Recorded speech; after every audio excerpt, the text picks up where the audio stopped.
नरेंद्र मोदी जब देश में इस प्रदेश में आते हैं और पहलगाम जैसे आतंकी घटना होता है वहां ना जाके हमारे प्रदेश में आते हैं, क्योंकि उनको चुनावी समर होता है। जनता त्रस्त हो चुकी है। जो ना सुनवाई वाली सरकार रही, न कार्रवाई वाली सरकार रही, न दवाई वाली सरकार रही, न सिंचाई वाली सरकार रही। बिहार चुनाव बेहद ही नजदीक है, कभी भी ऐलान हो सकता है। जिस तरीके से वोटर अधिकार यात्रा भी हुई, तमाम महागठबंधन के नेता उसमें शामिल हुए।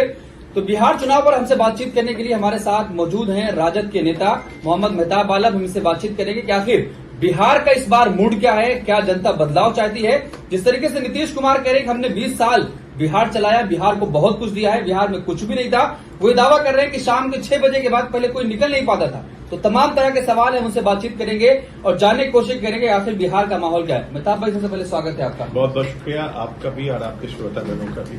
पहला सवाल ये कि जिस तरीके से वोटर अधिकार यात्रा निकली और आप लोग जगह जगह बिहार के अलग अलग जिलों में गए, तो उसका माहौल क्या है इस बार?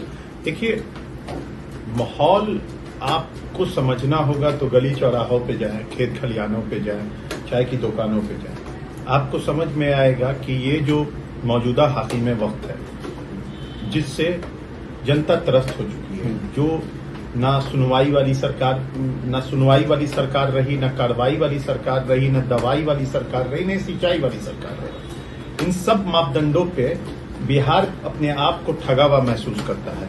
जब मौजूदा हाकिम वक्त नरेंद्र मोदी जब देश में इस प्रदेश में आते हैं और पहलगाम जैसे आतंकी घटना होता है वहां ना जाके हमारे प्रदेश में आते हैं, क्योंकि उनको चुनावी समर होता है। तो जब आते हैं तो वो वादा, उससे पहले आते थे तो वो बोले थे कि 2014 के कालबन में आए थे, उन्होंने बोला था कि मैं इस बार जब आया हूं मोतिहारी में, तो मोतिहारी की चाय की चीनी की मिलों को मैं खुलवा के रहूंगा। जब मोतिहारी की चीनी की मिलों को मैं जब खुलवाऊंगा तब उस मोतिहारी की चाय, उसी चीनी से मैं चाय पी के आऊंगा, तभी मैं यहां से जाऊंगा।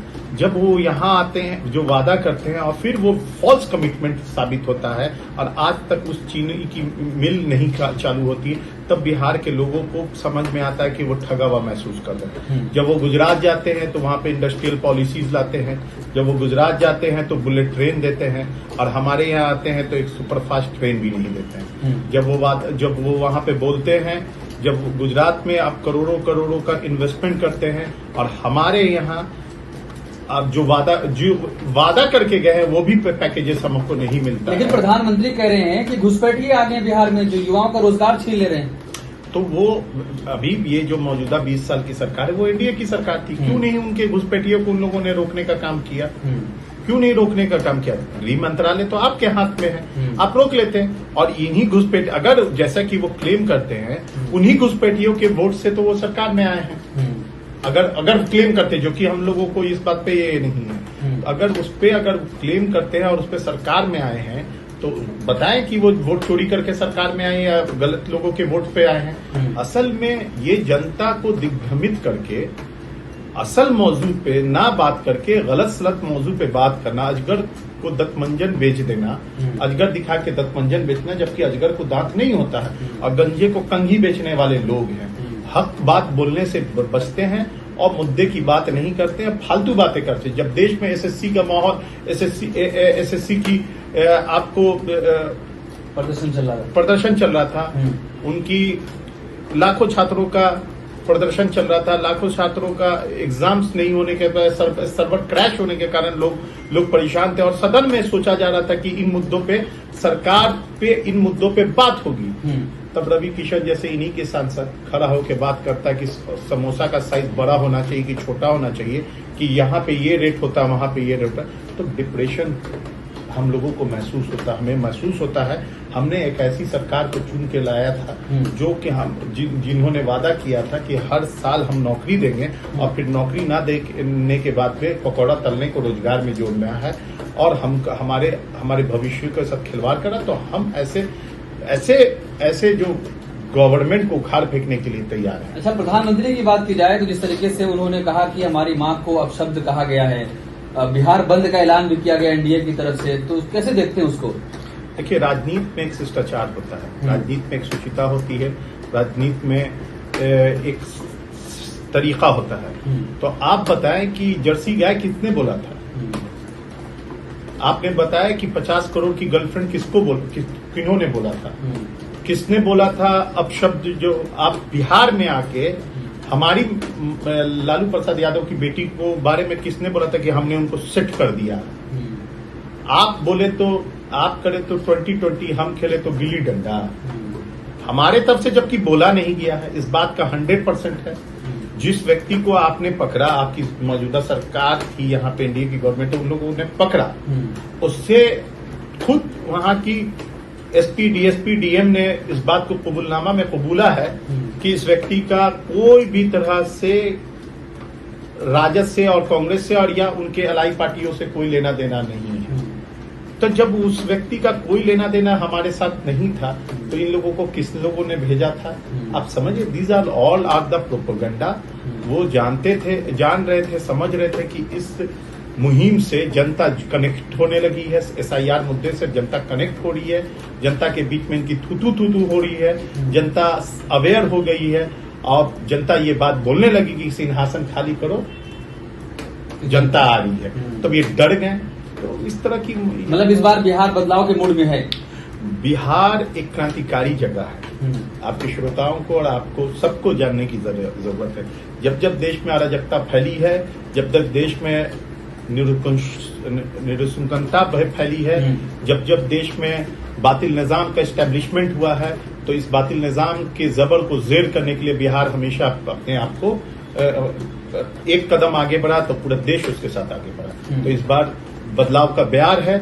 माननीय तेजस्वी प्रसाद यादव के नेतृत्व में बिहार में एक बदलाव की नजीर कायम करने जा रहा है। लेकिन नीतीश कुमार कह रहे हैं कि 20 साल तो हमने चलाया बिहार को, उससे पहले कुछ था बिहार में, शाम के 4 बजे के बाद बाहर निकल पाते थे कहीं। तो ये शगुफा आखिर कब तक बेचेंगे?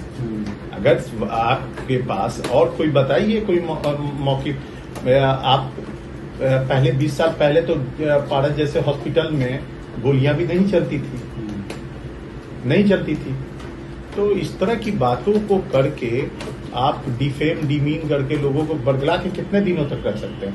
हमारे नेता माननीय तेजस्वी प्रसाद यादव ने जो वादा किया था, उन्होंने बोला था कि 17 महीनों के अंदर में मैं रोजगार दूंगा। मैं जो भी सरकार में आऊंगा तो मैं लाखों रोजगार दूंगा। जो 17 महीने में उन्होंने जितना रोजगार का सृजन किया, वो क्या वो उन्होंने क्यों नहीं किया? उन्होंने आईटी पॉलिसीज लाई, उन्होंने टूरिज्म पॉलिसीज लाई। आप बताएं आपने क्या किया? इस पे बात करें। आप अगर वाकईतन विकास किया है तो फिर क्यों कुपोषण में हमारा सबसे निचला दर्जा है, सबसे पहला दर्जा है? क्यों बेरोजगारी में सबसे हम लोग पहले अव्वल दर्जे पे आते हैं? क्यों पलायन में हम सबसे अव्वल दर्जे में आते हैं? एनसीआरबी की रिपोर्ट में 64,000 हत्याएं हो चुकी है। ये मेरा डाटा नहीं है, नेशनल क्राइम रिपोर्ट बुलेटिन मेरा नहीं है। ये आपको केंद्र सरकार ने बोली कि 64,000 हत्याएं हुई हैं। तो ये किन लोगों ने किया है? ये किनके सरकार में हुआ है? If you are going to compare तो पता चल जाएगा 20 साल पहले क्या था, इस साल का। हम भले से लालू प्रसाद यादव जी के वक्त में स्वर्ग नहीं मिला होगा, गरीब शोषित और पिछड़ों को स्वर्ग जरूर मिला था, और उस स्वर्ग की धमनी इनके कानों में और इनके सरकारों के इतना ज्यादा है कि आज भी ये बेचैन है। इनको डर लगता है कि हम आएंगे तो फिर से माहौल, जो तेजस्वी यादव का जो विजन है, विजडम लोगों के बीच में जो जा रहा है, जो लोगों के बीच में अब हम लोगों ने पॉलिसीज का हम लोगों ने इनिशिएट किया है, जो कि तेजस्वी यादव ने बोला कि हम 2500 रुपया प्रति माह महिलाओं को देंगे, वृद्धा पेंशन बढ़ा देंगे, बिजली फ्री कर देंगे। इन सब बातों का कॉपी तो मैसोगैमिस्ट की तरफ कॉपी तो जरूर नीतीश कुमार ने कर ली, लेकिन अभी बहुत सारी पोटली में हमारे पास लोगों के लिए पॉलिसीज है, देखते जाइए। अच्छा, लेकिन प्रधानमंत्री बिहार आए थे तो ये कह रहे थे कि लालटेन छाप का मतलब है कि गुंडा राज फिर से बिहार में आने वाला है। प्रधानमंत्री कह रहे थे लालटेन छाप का मतलब फिर से गुंडा राज आएगा बिहार में। नरेंद्र मोदी की बातों का आप सीरियस मत ले। नरेंद्र मोदी आते हैं इस प्रदेश में, पहले भी आए हैं। उन्होंने बोला था कि नीतीश कुमार का डीएनए ही खराब था, डीएनए खराब है, उसी डीएनए के साथ वो मर्ज कर जाते हैं। तो इस पे भी पूछ लीजिएगा।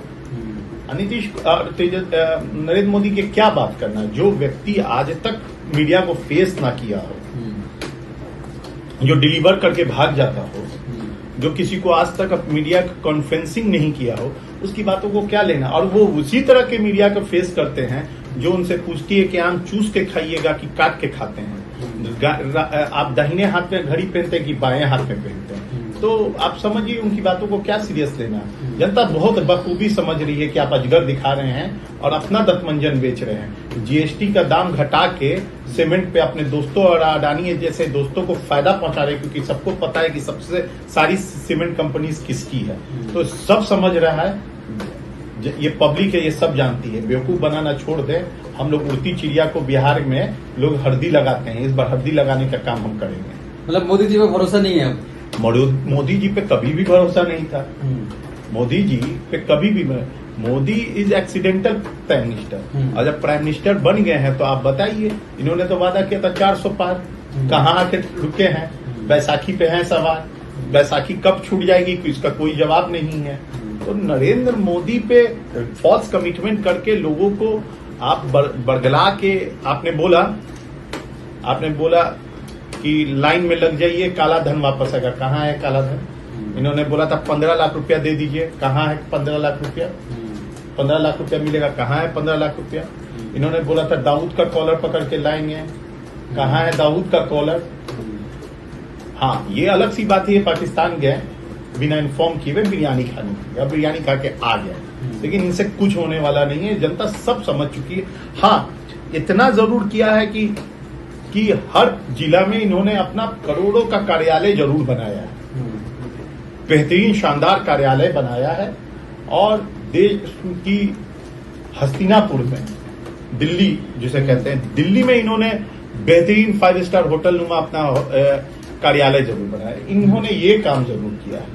और इनके जो छोटा रिचार्ज है, योगी जी ने नाम बहुत बदला है, कभी कुछ नाम बदला है। तो इन लोगों का काम मुगल सराय को दीनदयाल उपाध्याय ये किया है, इससे ज्यादा तो कुछ किया नहीं है। लेकिन मोदी जी कह रहे हैं गरीब का बच्चा हूँ, गरीबों के बारे में सोचता हूँ, मैं तो 18 घंटे काम करता हूँ देश के लिए। 24 घंटा काम करें, 24 घंटा का काम करें। 18 घंटा काम करते हैं तो 18 बार कपड़ा बदलते हैं। 24 घंटा काम करेंगे तो 24 बार का काम करें, ये करेंगे। देश ने अच्छे प्रधानमंत्री भी देखे, बुरे प्रधानमंत्री भी देखे, काम करने वाले भी देखे, ना काम करने वाले भी देखे, लेकिन ऐसा झूठा प्रधानमंत्री देश ने कभी नहीं देखा, जिसके जुबान पे न हिस्ट्री, सिविक्स, ज्योग्राफी किसी चीज का नॉलेज नहीं है। वो इस प्रदेश में आता है तो बोलता है कि सिकंदर यहाँ तक पहुंचाया था, तक्षशिला हिंदुस्तान बिहार में था। तो इस तरह की बातें करने वाला झूठा प्रधानमंत्री, फॉल्स कमिटमेंट करने वाला प्रधानमंत्री से क्या उम्मीद और क्या यकीन रखेंगे? तो इस बार फिर जिस तरीके से नीतीश कुमार कह रहे हैं कि जनता तो हम ही पर भरोसा करने जा रही है। नीतीश कुमार अचेत अवस्था में है। हमारे नेता तेजस्वी प्रसाद यादव हमेशा बोलते हैं कि अचेत अवस्था में है, तो वो गलत नहीं बोलते हैं। अगर वो उनसे अब नहीं कुछ होने वाला है, जनता समझ रही है। जब राष्ट्रगान होता है तो ये खड़े होकर माहौल मचाते हैं। लड़कियों के, औरतों पे जिस तरह की उनकी टिप्पणी रहती है, जिस तरह के वो बदकलामी या बदजबानी से पेश आते हैं, तो इससे साफ समझ में आता है कि उनकी सेंसरी ऑर्गन काम नहीं कर रही है। अच्छा, ये भी कहा जा रहा है कि नीतीश कुमार को कुछ अधिकारी मिलकर बिहार को पूरे चला रहे हैं, क्या ऐसा है? बिल्कुल कुछ अधिकारियों का ये है।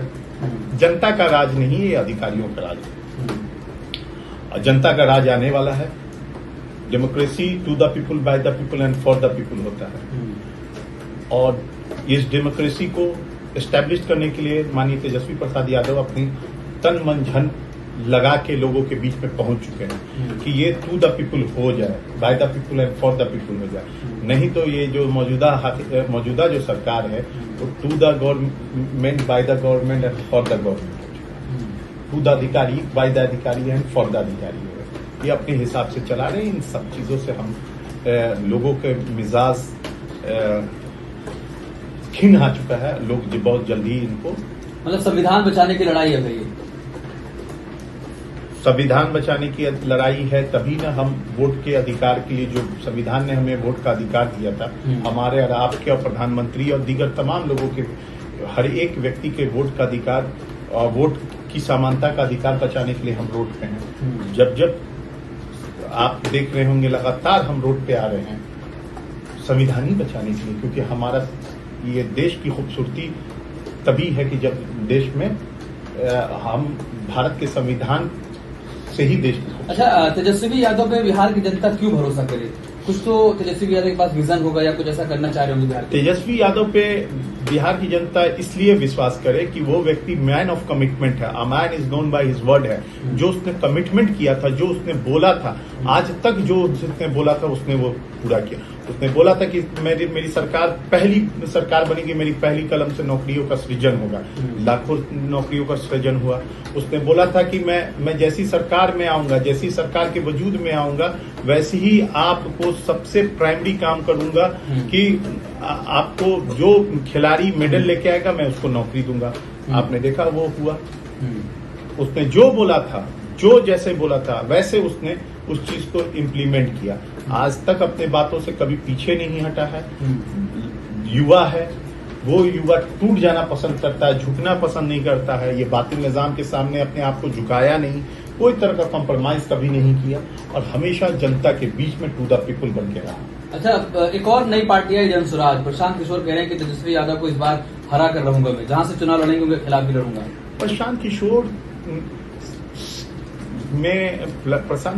Is a political manager, is not a political leader. वो मैनेजमेंट करने वाले व्यक्ति हैं। वो इस तरह की बातों को कह के अपने आप अपनी टीआरपी बढ़ा रहे हैं, लेकिन हक तो ये है उनको समझ नहीं आ रहा है। उनका कोई जनाधार नहीं है, कोई समझ नहीं है। अगर वो ये बात कह रहे हैं कि क्या आपने सवाल किया था, एकदम माकूल सवाल पूछिएगा। वो कह रहे हैं कि जहां से तेजस्वी यादव लड़ेंगे वहीं से मैं भी लड़ूंगा और हराने का काम करूंगा इस बार। तो लड़ाई तेजस्वी यादव से है कि आपको एनडीए गवर्नमेंट से है, ये पहले क्लियर करवा लीजिए उनसे। वो पहले क्लियर कर दें कि मैंने इस सवाल को फिर से आपसे रिपीट इसलिए करवाया क्योंकि आप फिर से बताएं, लड़ाई वो एनडीए गवर्नमेंट से नहीं लड़ रहे हैं, वो तेजस्वी यादव से लड़ रहे हैं। भाई आपको तो जो सरकार सत्ता में है उनसे सवाल करना चाहिए, वो तेजस्वी यादव से सवाल कर रहे हैं। इसी से आप उनकी पॉलिटिकल समझ सकते हैं और उनकी पॉलिटिकल मंशा और इंटेंशन समझ सकते हैं। तो उनकी इंटेंशन है कि सेकुलर वोटों में बिखराव पैदा हो, सेकुलर वोटों में बिखराव पैदा हो और फिर से एनडीए गवर्नमेंट को मदद किया जाए। मतलब सीधे तौर पर वो एनडीए गवर्नमेंट की मदद कर रहे हैं। बिल्कुल, आप ही के सवाल से समझ में आ रहा है। आपके सवाल क्या, उनके जवाबात से समझ में आ रहा है। वो कभी सवालात जितने हार्श लाइन पे हमसे पूछ रहे हैं वो अब खुद से क्यों नहीं जवाब देते। ठीक है, तो बहुत बहुत शुक्रिया आपका, आपने समय दिया है। नहीं, आपका भी बहुत बहुत शुक्रिया कि जो आपने अपने कीमती वक्त हमको से सवाल पूछने के लिए निकाला। बहुत बहुत शुक्रिया। बहुत शुक्रिया। ये थे मेहताब आलम जिन्होंने बातचीत हमसे करी और बताया कि किस तरीके से बिहार में माहौल क्या है और बिहार इस बार क्या करने जा रहा है। जिस तरीके से तेजस्वी यादव लगातार ये कह रहे हैं कि इस बार बदलाव होकर रहेगा, तो क्या अब आने वाला समय बताएगा कि बिहार किस पर भरोसा करता है।